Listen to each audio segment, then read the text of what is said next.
in Morgantown in late January. 51-50. It was a rock fight. Points came at a premium.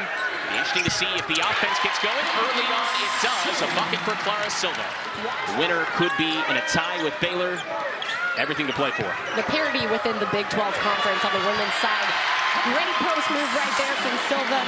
Nice finish at the rim. But the parity within the Big 12, it feels like anyone can win on any given night. We're talking the 1 through 6 seed. Only 2 games separate those 6 teams.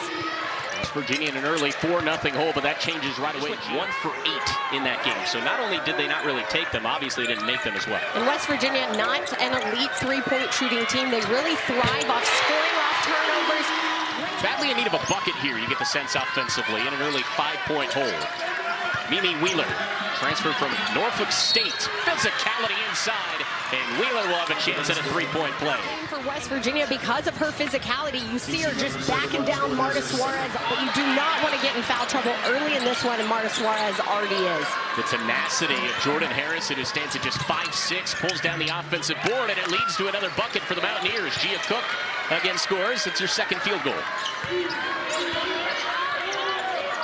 This West Virginia team, grit is one of the best words, I think, to describe the way they play the game. Here's Donovan Hunter, graceful inside with the left hand. Frogs. Hunter doing it on both ends. Frogs by 3 early on. Prime-time matchup between a couple of great guards we talked about in the open. Selfish give-off, unselfish give-off, I should say, to finish by Silva on any drive. If you single her, if you double her, she's going to have an answer for you. Cook responds with a big 3. She's been phenomenal to start, and really the main reason why West Virginia is still in this game in the early going. She has 7 of their 9. And as we're seeing early in this one, Gia Cook, just a dynamic scorer.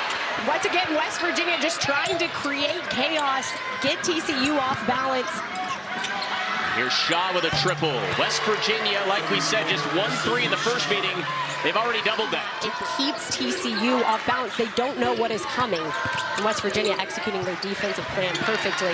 Great job right there on the offensive end as well. Like this. But once again, it came from the defensive end, getting stops. Harrison attacking the teeth of the defense. Well, the West Virginia closing that first quarter on an 8-0 run. And they'll add to it now 10-0 in the second bucket of this game by Riviere. Sydney Shaw gives off Riviere. Right back to Shaw. Baseball pass to the corner. They spot up Makaleski, who knocks down the triple. And shifts have to be better because with the way Shaw attacks the baseline right here, that allows Makaleski spots up and hits that one. It's 13 straight points now for West Virginia going back to the end of the first quarter. Makaleski's on a heater. And takes from downtown in the entire first meeting between these two teams for West Virginia. Free throw line J for Marta Suarez, and TCU needed that shot badly. Sidestep missed that layup, but the board to the Horned Frogs. Silva going to work inside, kisses off window. Second chance opportunities could be huge for TCU in this one. They want to crash the glass, and they want those second chance opportunities to give them that advantage. Such a difference maker over the course of this season. She struggled as of late, though, had just 2 points in each of the last 2 games. Oh, the reversal by Riviere. How about Riviere? And attacking with the reverse layup. Miles. Just pop the J after all that and knock it down rather casually. The first points for Olivia Miles. There's Mimi Wheeler. 8 to shoot for West Virginia. Wheeler battling down low and using that strength all the way to the basket. With 2:20 to go in the second quarter. Both teams just bringing it on the defensive end. You notice how hard that possession was for Olivia Miles throughout the entire possession. Not fouling shooters as well. Here's Silva. Works off window and got the hometown roll as well. Clara Silva. Right now, they have none.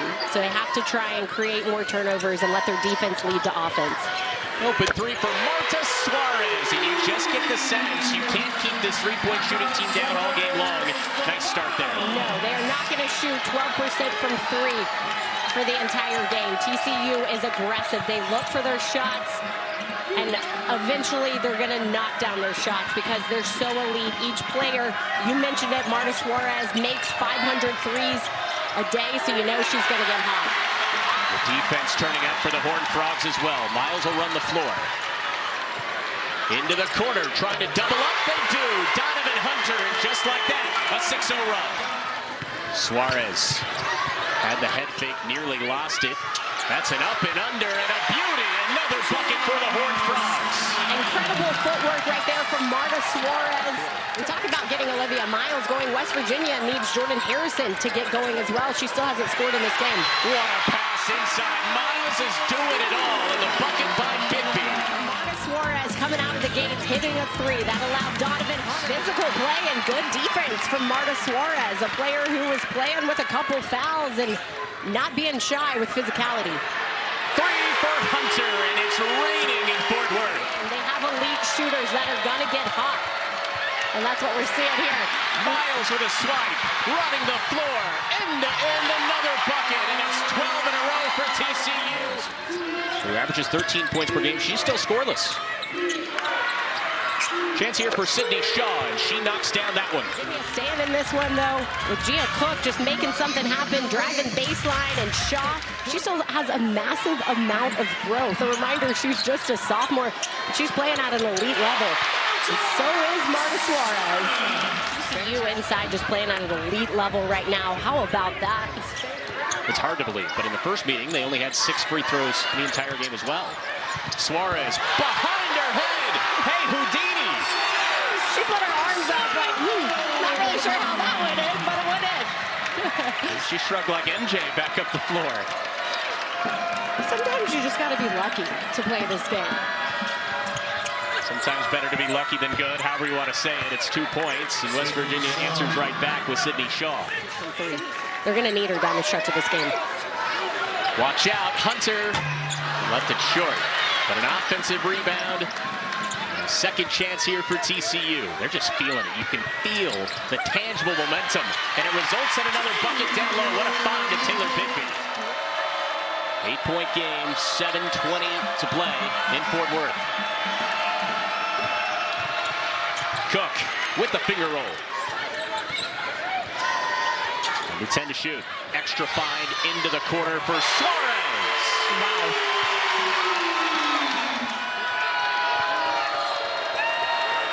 Second chance at life for West Virginia, and Shaw will cash home a big three. It's been a balanced effort offensively tonight for the Horned Frogs. And right now, TCU has the advantage. Use the shot clock to their advantage. Control the time of possession. A 9-point ball game. They can use this clock to their advantage. Miles going to work and getting the hometown roll. She makes that look so easy. She attacks screen. She rejects the high ball screen right there. Just stuck to their game plan, which was to get 3-point shots up because they're so efficient from shooting from behind the perimeter. They came out. Marta Suarez got things going for TCU right from the jump of the second half. And